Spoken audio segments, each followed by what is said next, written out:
Всушност, причината за спроведувањето на операцијата за промена на водата е токму тоа.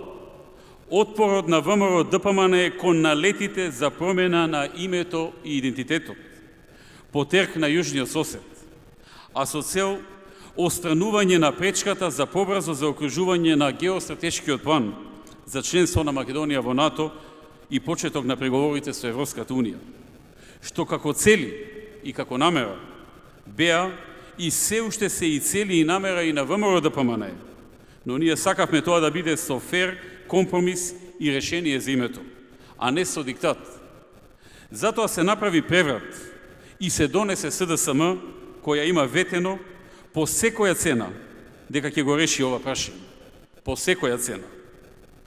Пред некој ден, во разговор со повеќемина, поранешниот министар за надворешни работи Антонио Милошевски шеговито направи една компарација и една илустрација, при што подсети дека низ годините научил да ги дешифрира пораките на министрите за надворешни работи, па вели, кога сегашниот министр за надворешни работи на Македонија на пресконференција со колегата од Грција вели: се надевам дека ќе ја препознаете новата можност.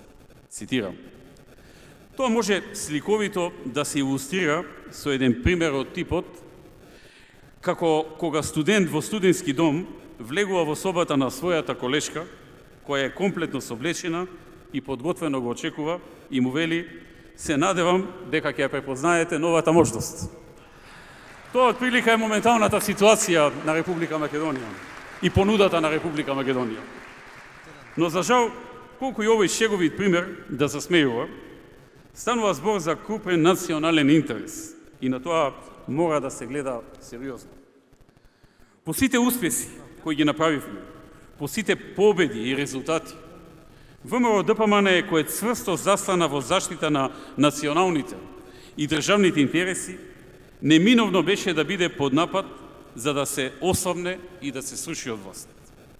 Се започна силна негативна кампања против мене лично, со цел да ме прикажат како корумпиран монструм, но тоа само времено фрла сенка на позитивните резултати од моето владење.